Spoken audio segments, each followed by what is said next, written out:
بسم اللہ الرحمن الرحیم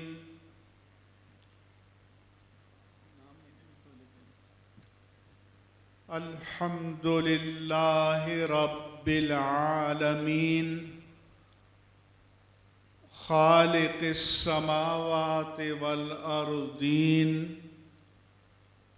الصلاة والسلام على رحمة للعالمين حبيبنا وحبيب رب العالمين خاتم الأنبياء والمرسلين إمام الأولين والآخرين سيد الرسل والنبيين سیدنا ومولانا ومأوانا وملجانا محمد وعلى آلہ الطیبین الطاہرین وعلى صحابته الصدیقین الصادقین وعلى كل من تبعهم بإحسان إلى يوم الدين وبعد. استاذ العلماء اور صدر تنظیم المساجد پاکستان حضرت علامہ مفتی محمد عابد حسین مبارک صاحب دامت برکاتہم، جامع مسجد محمدی اور ادارہ فیضان اولیاء کے تمام معزز عہدیداران، ذمہ داران اور ارکان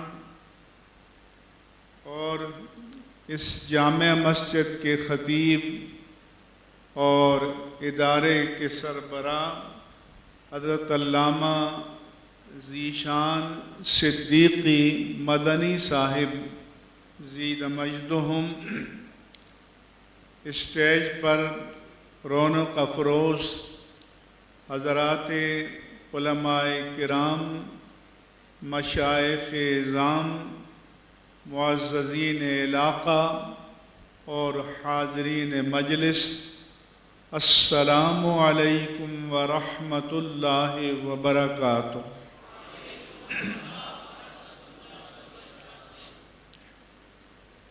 یہ حج کے ایام ہیں، شوال، ذوالقعدہ اور ذوالحجہ کو اشہر حج یا حج کے مہینے کہا جاتا ہے. اللہ تبارک و تعالیٰ کا قرآن کریم میں فرمان ہے، ان عدت الشہور عند اللہ 12 شہرا، کہ سال بھر میں اللہ تعالیٰ کے نزدیک مہینوں کی تعداد 12 ہے. منہا اربعۃ حرم، ان میں 4 مہینے حرمت والے ہیں.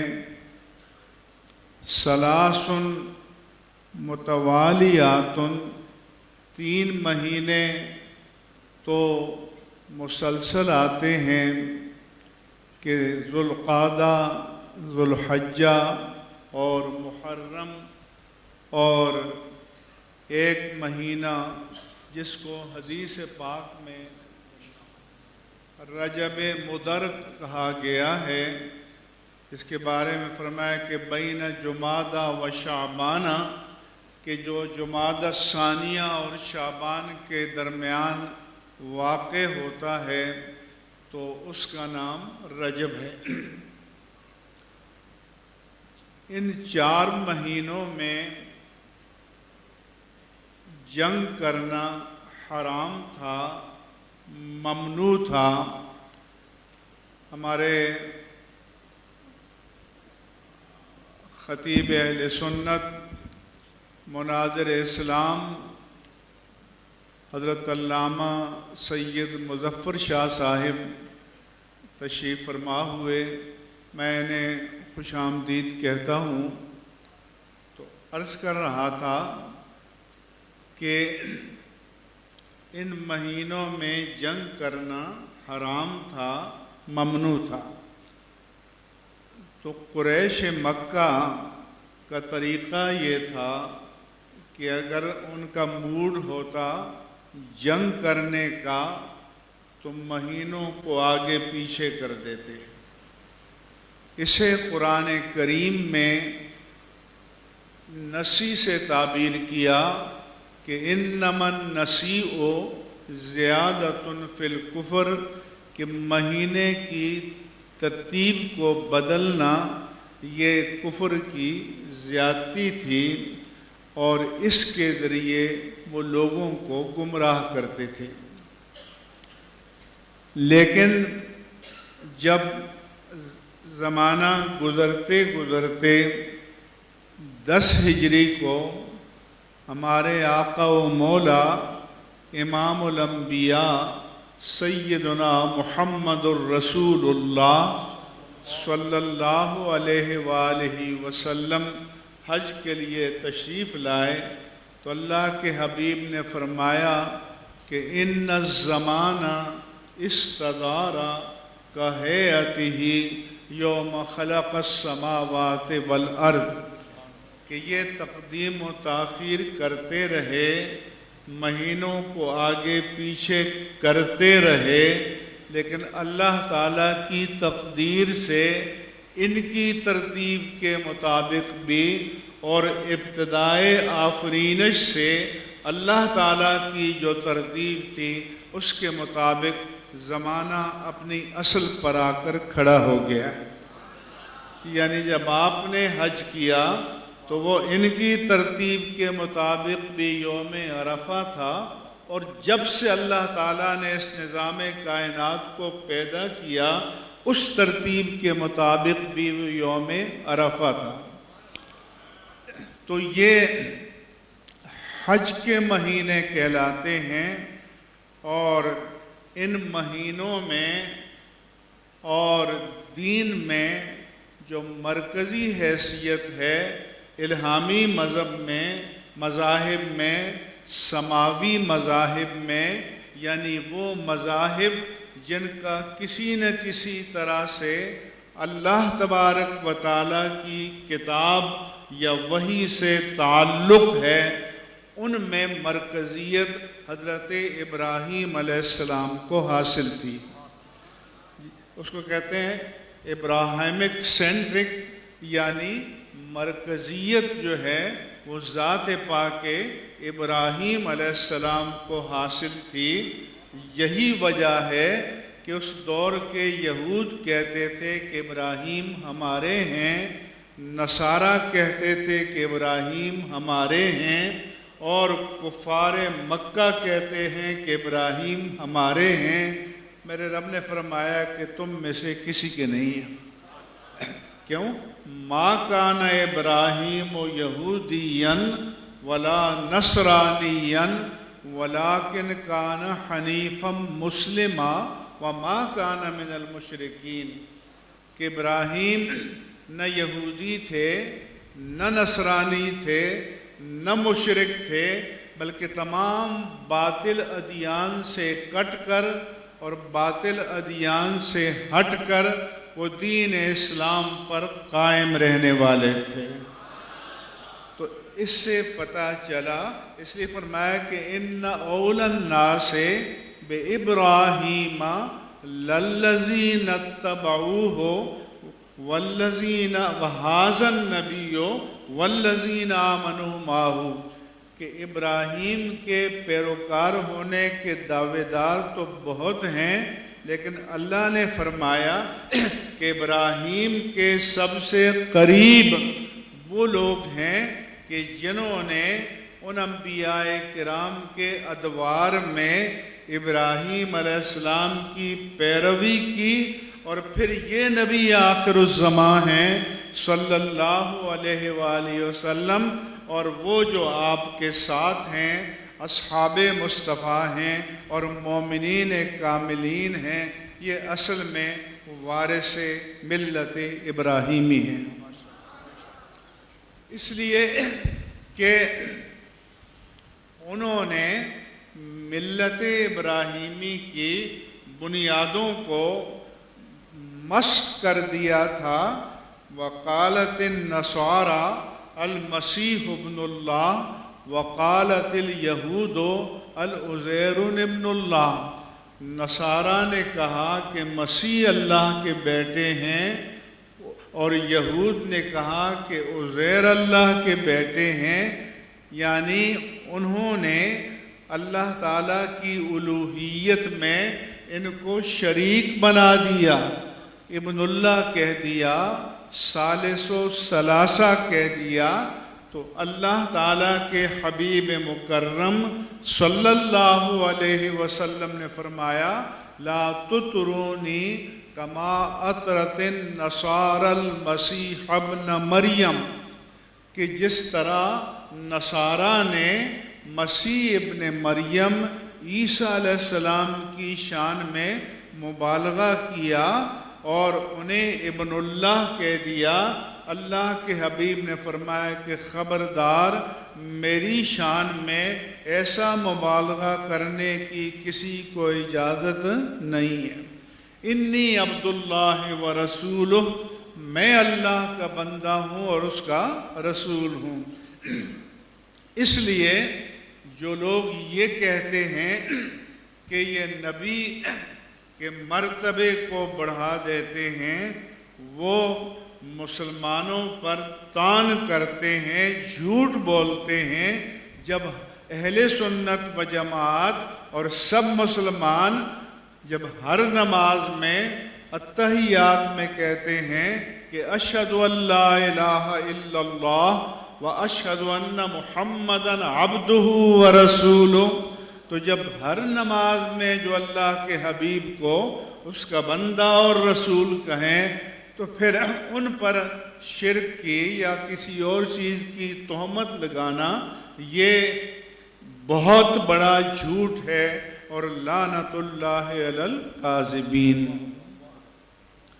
اس کے بعد میں یہ کہنا چاہتا ہوں کہ اللہ کے رسول نے فرمایا کہ میری شان بیان کرنے میں آپ نے ریڈ لائن کو عبور نہیں کرنا، آپ نے الوہیت کی حدوں میں داخل نہیں ہونا، اور اللہ تعالیٰ کی ذات کے بعد لا يمکن الثناء کما کان حقہ، بعد از خدا بزرگ توئی قصہ مختصر، کہ آپ خالق نہیں ہیں، آپ مالک نہیں ہیں، لیکن ذات باری تعالیٰ کے بعد اس کی مخلوق میں جو کوئی بھی ہے، جو کچھ بھی تھا، جو کوئی بھی تھا، جو کوئی بھی ہے، جو کوئی بھی آئے گا، تو آپ کی ذات ان سب سے بڑی ہے، اور بعد از خدا بزرگ توئی قصہ مختصر۔ اسی لیے قرآن میں فرمایا کہ تلک الرسل فضلنا بعضهم علی بعض، یہ رسولوں کی جماعت ہے، ان میں سے ہم نے بعض کو بعض پر فضیلت عطا کی، یعنی ان میں آپس میں درجہ بندی موجود ہے۔ فرمایا کہ منہم من کلم اللہ، بعض وہ ہیں کہ جن کو اللہ تعالیٰ نے اپنی ذات کے ساتھ ہم کلامی کا شرف عطا کیا تھا، موسیٰ علیہ السلام، وَآتَيْنَا عِیسیٰ ابْنَ مَرْیَمَ الْبَیِّنَاتِ، اور عیسیٰ ابن مریم کو ہم نے کھلے معجزات عطا کیے، وَرَفَعَ بَعْضَهُمْ دَرَجَاتٍ، اور بعض کو درجوں بلندی عطا فرمائی۔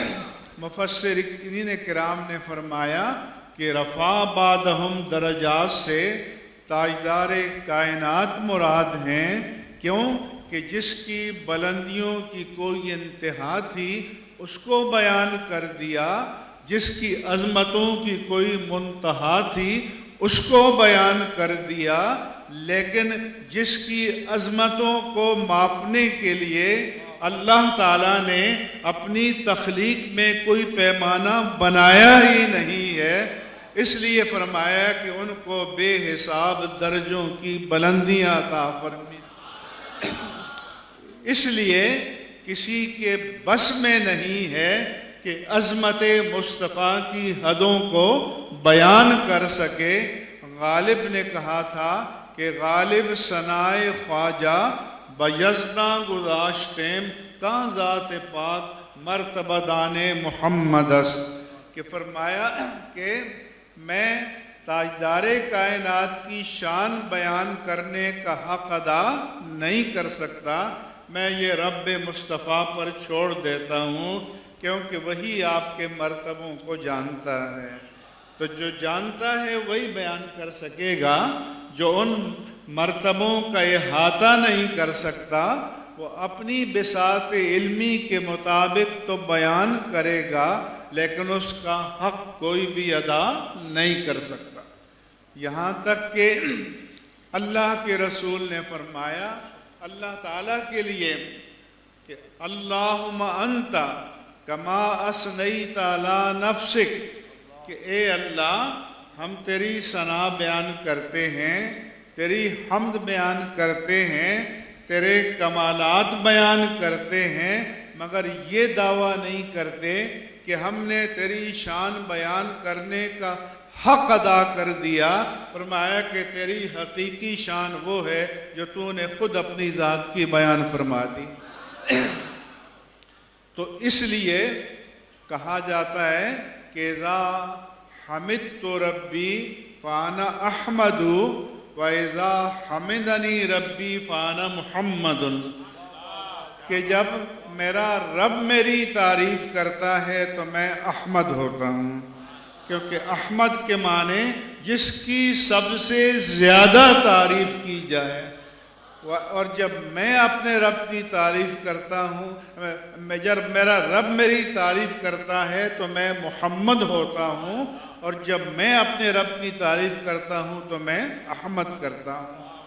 تو یعنی کمال ثناء باری تعالیٰ کو بیان کرنا یہ شان مصطفیٰ ہے، اور کمال شان مصطفیٰ کو بیان کرنا یہ شان خدا ہے۔ ہم لوگ ہمارے ہیں تو ناخواں کہہ دیتے ہیں کہ اپنی محبت کی تقسیم یوں میں نے جبیں خدا کے لیے دل مصطفیٰ کے لیے۔ میں نے کہا ایک بار فرمایا کہ ذا حمدنی ربی فانا محمد، جب میرا رب میری حمد بیان کرے تو میں محمد ہوتا ہوں، کہ الذی یحمد بعد حمد، جس کی ہمیشہ تعریف بیان کی جاتی رہے۔ وَإِذَا حَمِدْتُ رَبِّي فَأَنَا أَحْمَدُ، جب میں اپنے رب کی تعریف کرتا ہوں تو میں احمد ہوتا ہوں، سب سے زیادہ تعریف کرنے والا۔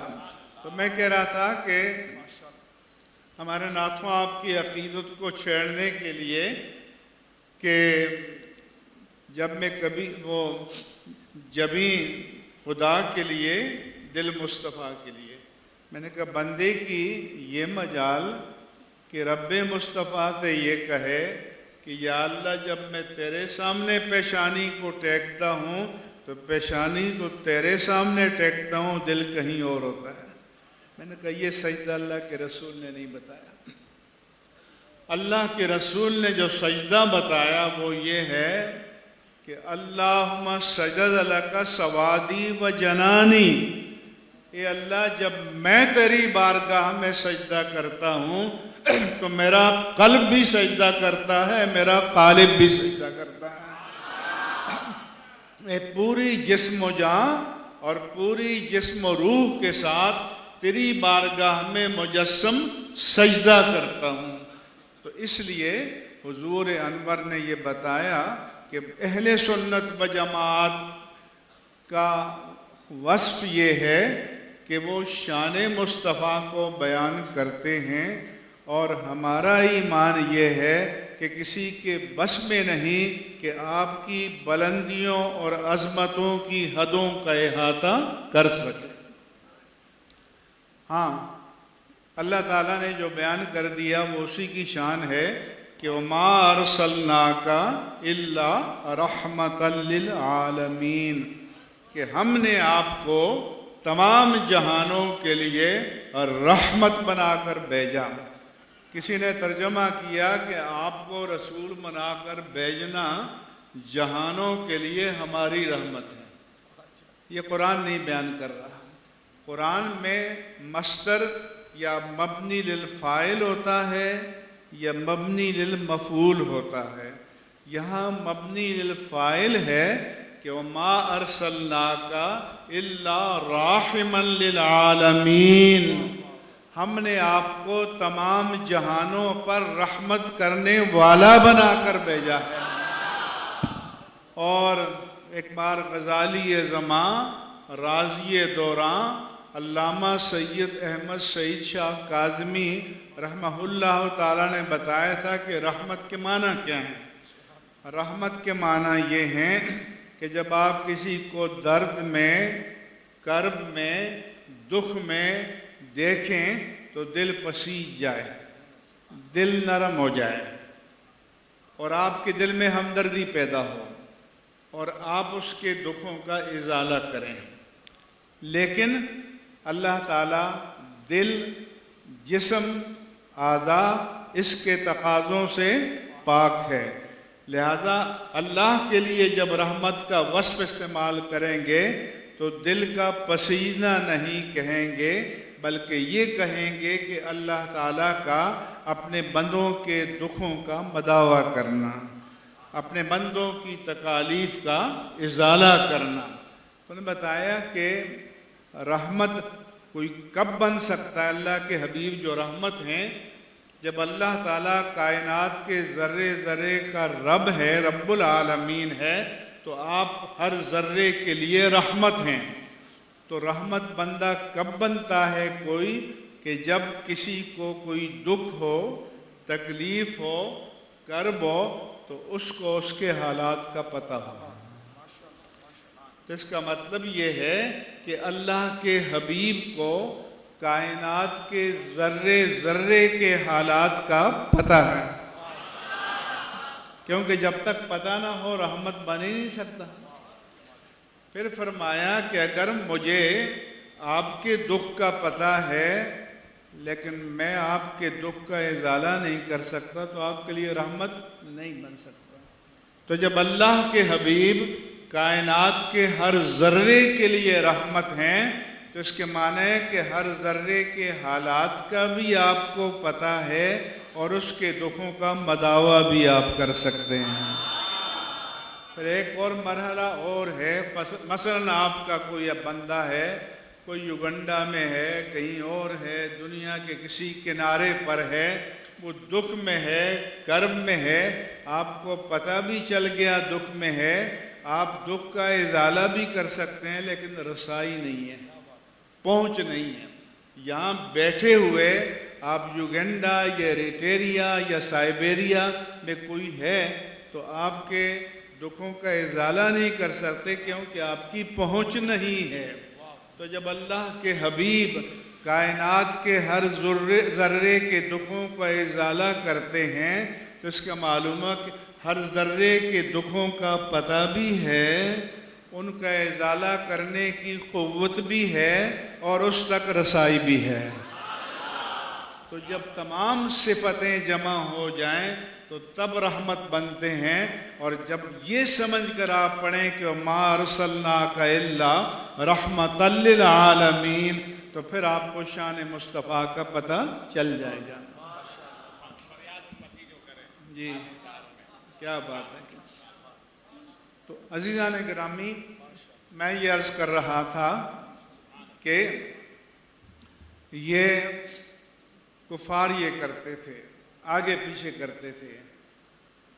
آج کل بھی لوگ حق کو آگے پیچھے کرتے ہیں۔ آگے پیچھے نہیں ہو سکتا۔ حق اٹل ہے، حق کیا ہے؟ اٹل ہے۔ باطل کی 100 توجیہیں ہو سکتی ہیں، تعویلیں ہو سکتی ہیں، حق ایک ہی ہے۔ لہذا حق کے مقابل جو باطل تعویلات کی جائیں گی ان کو رد کر دیا جائے گا۔ بعض لوگ کہتے ہیں جی آئیے آپ فلاں کے ساتھ بیٹھ جائیے۔ ہم نے کہا بیٹھتے وہاں ہیں کہ جب کہیں کوئی اسپیس ہو، مثلا کوئی مسئلہ ہے، اس کی ایک صورت حسن ہے تو دوسری احسن ہے، ایک صورت مرجوح ہے تو دوسری راجح ہے، لیکن اگر حق کے مقابل ایک صورت باطل ہے اس کے ساتھ کوئی مفاہمت نہیں ہو سکتا، اس کے ساتھ کوئی کمپرومائز نہیں ہو سکتا، اس کے ساتھ کوئی مکالمہ نہیں ہو سکتا۔ یہ جو کہتے ہیں بیٹھیے بیٹھیے، ہم کہتے ہیں جس نے سرخ لائن عبور کی ہے وہ پلٹ آئے، رجوع کر لے، حق کو مان لے تو ہم گلے لگائیں گے۔ لیکن اگر آپ باطل کو چھوڑ کر حق کی طرف پلٹ کر نہیں آئیں گے تو پھر کوئی کمپرومائز اور کوئی مفاہمت نہیں ہو سکتی۔ یہ بنیادی بات سب کو جاننا چاہیے اور سمجھنا چاہیے۔ اس کے ساتھ ساتھ میں، چونکہ اب میرا خیال ٹائم بہت ہو گیا ہے اور بڑے خطابات ہیں،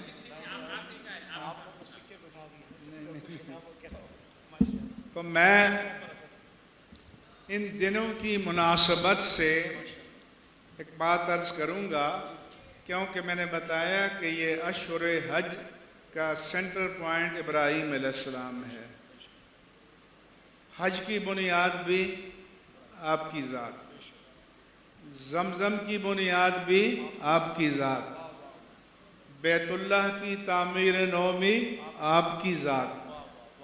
تو جتنی چیزوں کو آپ لیں ان میں مرکزیت کس کو حاصل ہے؟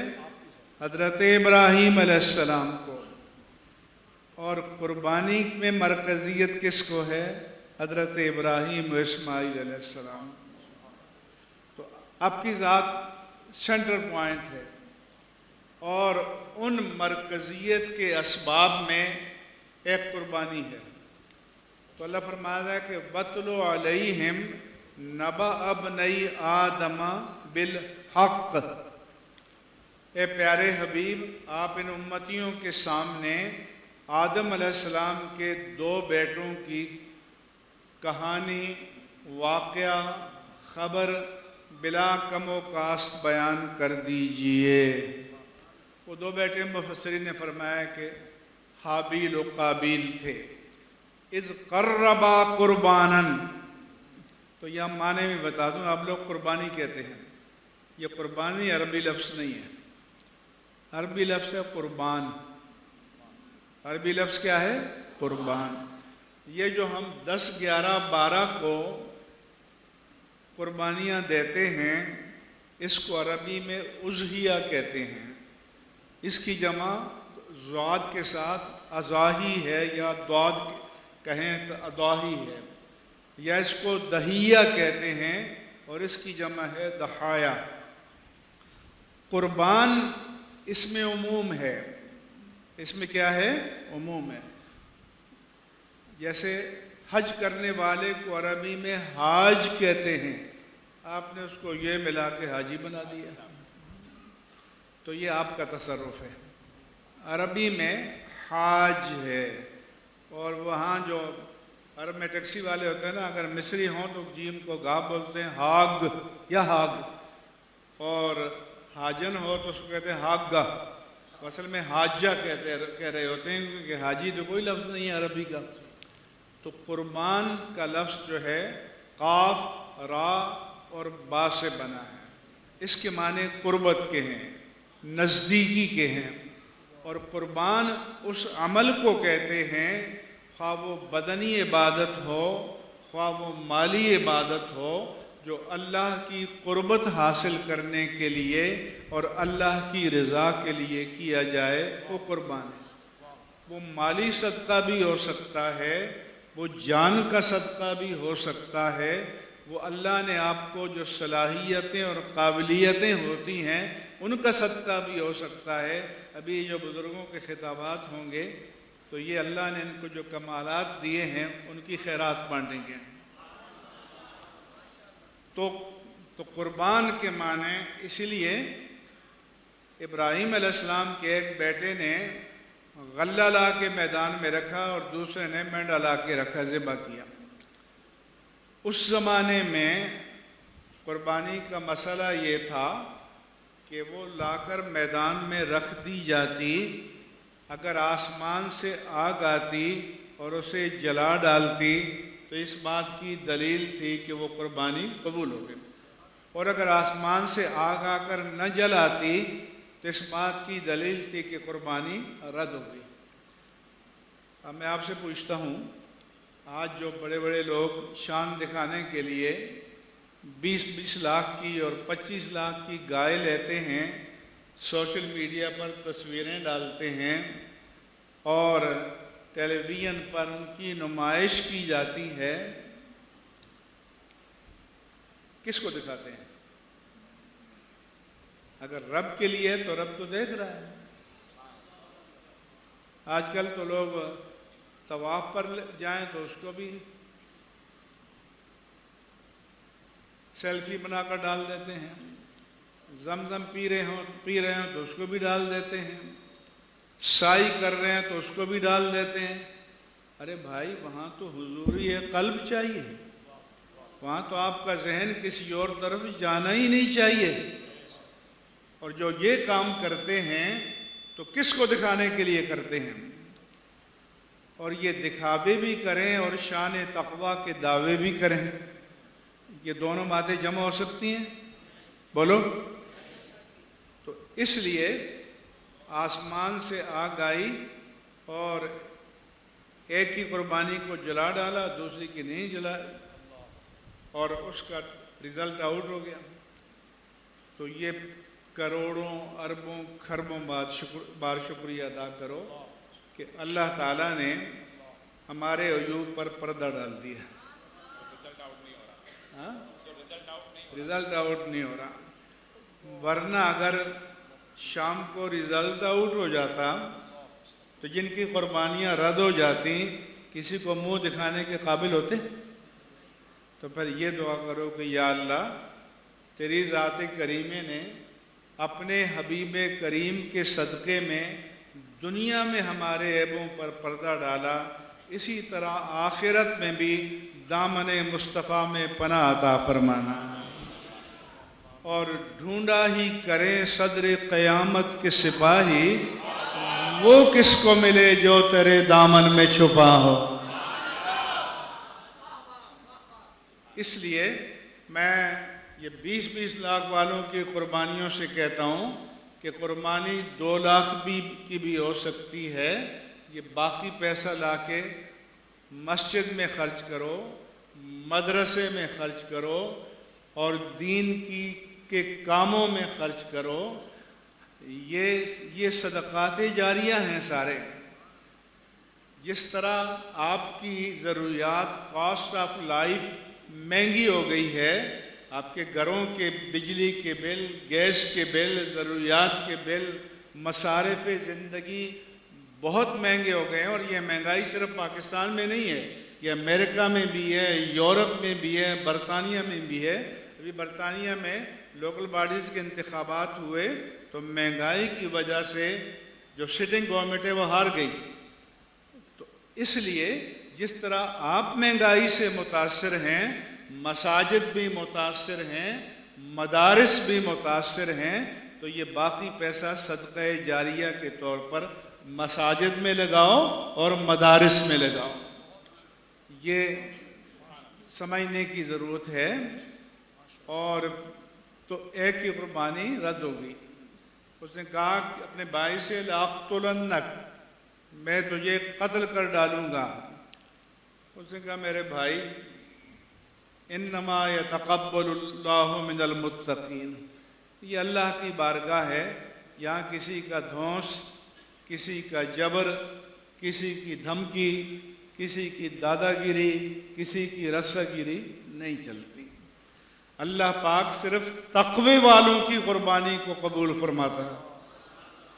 اس لیے اخلاص ہونا چاہیے، للہیت ہونی چاہیے، اور دکھاوے کا جذبہ مطلقاً نہیں ہونا چاہیے۔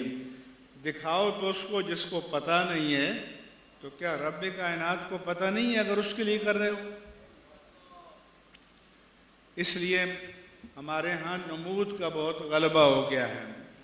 اس نمود کا اثر یہ ہے کہ شادیوں میں 30 کھانے، 50 کھانے بنتے ہیں اور سب وہ ڈمپ کیے جاتے ہیں۔ اس کے بارے میں بھی پوچھا جائے گا، کیا آپ 1 ڈش نہیں کر سکتے؟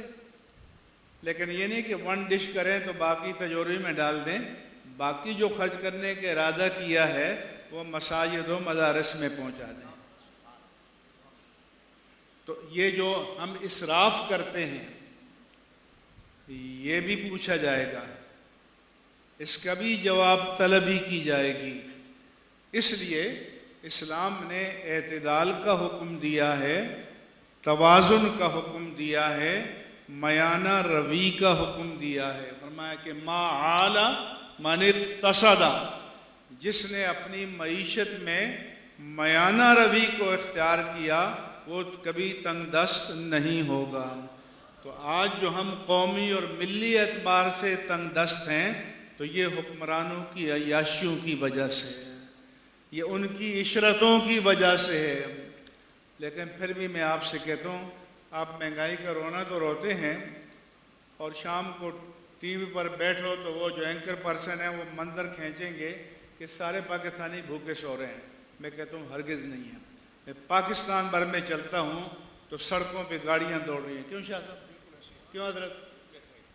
تو حکومت کنگال ہے، لیکن ہم پر ہمارے رب کا فضل ہے کہ ہمیں کھانے کو مل رہا ہے، پینے کو مل رہا ہے، پہننے کو مل رہا ہے، اور سواری بھی مل رہی ہے۔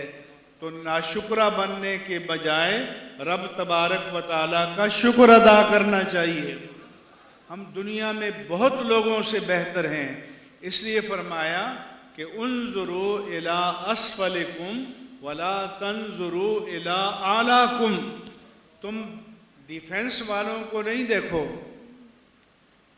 ان کو دیکھو گے تو ناشکری پیدا ہوگی۔ 3 کروڑ کی گاڑی والوں کو دیکھو گے تو ناشکری پیدا ہوگی۔ نہیں، اگر موٹر سائیکل میں ہو تو اس کو دیکھو جو پیدل چل رہا ہے، اگر مکان میں ہو تو اس کو دیکھو جو جھونپڑی میں ہے۔ کیوں کہ آپ اپنے سے اوپر والوں کو دیکھو گے تو ناشکرے ہو جاؤ گے، اور اپنے سے نیچے والوں کو دیکھو گے تو شکر گزار بن جاؤ گے۔ اور فرمایا کہ وَلَئِن شَكَرْتُمْ لَأَزِيدَنَّكُمْ، اے میرے بندو اگر تم میرا شکر ادا کرو گے تو میں تم پر نعمتوں کی فراوانی کروں گا۔ اللہ تعالیٰ کا وعدہ ہے۔ شیخ سعدی کے بارے میں ہے کہ دمشق میں ننگے پاؤں جا رہے تھے اور پاؤں جل رہے تھے، اور رب سے شکوہ کر رہے تھے دل ہی دل میں کہ یا اللہ تو نے پہننے کو جوتے بھی نہیں عطا کیے۔ چلتے چلتے جامعہ دمشق کے سامنے پہنچے تو ایک بندہ بیٹھا ہوا جس کی ٹانگیں ہی نہیں ہیں۔ ان کو دیکھا تو کہا کہ یا رب تیرا کروڑوں بار شکر ہے، پرواہ نہیں ہے، جوتے نہیں ہیں تو نہ صحیح، چلنے کے لیے ٹانگیں تو سلامت ہیں۔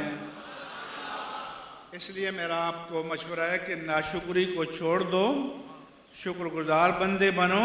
اور رب نے فرمایا وَقَلِيلٌ مِّنْ عِبَادِيَ الشَّكُورُ، اور میرے بندوں میں شکر گزار بندے بہت کم ہیں، اور اللہ تعالیٰ کو شکر گزار پسند ہیں۔ 2 بزرگ بیٹھے ہوئے تھے، ایک نے دوسرے سے پوچھا، جیسے میرے دائیں بائیں 2 میرے بزرگ ہیں، ایک نے دوسرے سے پوچھا کہ آپ کا طریقہ کیا ہے؟ انہوں نے کہا ہمارا طریقہ یہ ہے کہ مل جائے تو شکر ادا کرتے ہیں، نہ ملے تو صبر کرتے ہیں۔ انہوں نے کہا یہ تو کتا بھی کرتا ہے۔ یہ کون سا کمال ہے؟ انہوں نے پوچھا حضرت آپ کیا کرتے ہیں؟ انہوں نے کہا کہ اگر ہم مل جائے تو صبر کرتے ہیں، نہ ملے تو شکر ادا کرتے ہیں۔ مطلب سمجھے، یعنی مل جائے تو پوری اس دولت کو لپیٹ کر تجوری اور پیٹ میں نہیں ڈالتے، بلکہ نفس پر قابو پا کر اسے اللہ کے بندوں کے لیے خرچ کرتے ہیں، اللہ کی راہ میں خرچ کرتے ہیں، اور نہ ملے تو گلہ شکوہ نہیں کرتے، بلکہ رب کا شکر ادا کرتے ہیں کہ امتحان میں ڈالا ہی نہیں ہے۔ کیونکہ دولت ہو، منصب ہو، اقتدار ہو، کوئی مت سمجھے کہ ہمیشہ انعام کے لیے ہے، نہیں، کبھی یہ بطور انعام ہوتا ہے، کبھی بطور امتحان ہوتا ہے۔ تو دعا کرو کہ ہمیں جو نعمتیں ملی ہیں یہ ہمارا امتحان نہ بنے بلکہ ہمارے لیے انعام بنے۔ یہ جامع مسجد اہل سنت و جماعت کا مرکز ہے۔ اس کے امام و خطیب محترم علامہ ذیشان صدیقی زید مجدہم، یہ ہمارے اہل سنت کے غیور و جسور اور محنتی عالم ہیں۔ ہمارے ان تمام بزرگوں کا دست شفقت ان کی پشت پر ہے، اور ہماری تائید و حمایت ان کو حاصل ہے، اور اس لیے ہم ان سے کہیں گے کہ اللہ کی ذات پر توکل و اعتماد کرتے ہوئے کھلے ڈولے اللہ کے دین کے لیے کام کریں۔ اور میں جس مسجد میں جاتا ہوں، آج بھی دوپہر میں گیا، تو میں کہتا ہوں کہ آپ اپنے مدرسین اور اپنے ائمہ کو اتنی تنخواہ دیں کہ جس میں ان کا اور ان کے بچوں کا گزارا ہو سکے۔ جس طرح آپ کی بیگمات ڈنڈا لے کر آپ کی مرمت کرتی ہیں، تو ان کے گھر میں بھی بیگمات ہیں، بچے، ان کی بھی فرمائشیں ہیں۔ تو اس لیے سارا تقوی امام سے، خطیب سے، مدرس سے نہ نکالا کرو، کچھ تقوی اپنے وجود میں ڈال کر اور پھر اللہ کے دین کے لیے نکالا کرو، اور اللہ کے دین کے ان خادموں کو دنیا سے بے نیاز کر دو تاکہ یہ جم کر دین کی خدمت کریں۔ اور امام کو لوگ چاہتے ہیں، ہمارے ایک عالم تھے، بڑے جلمن گئے، تو ایک دن جمعے کو ممبر پہ بیٹھے، دارالعلوم جدیہ میں مدرس تھے قاضی عبد الرحمن صاحب، تو حسین آباد میں خطیب تھے۔ انہوں نے کہا کہ لوگوں سچ بتاؤ، جب نیت باندھتے ہو تو کیا کہتے ہو، پیچھے اس امام کے یا پیچھے اس غلام کے؟ اب اپنے دل سے سوال کرو۔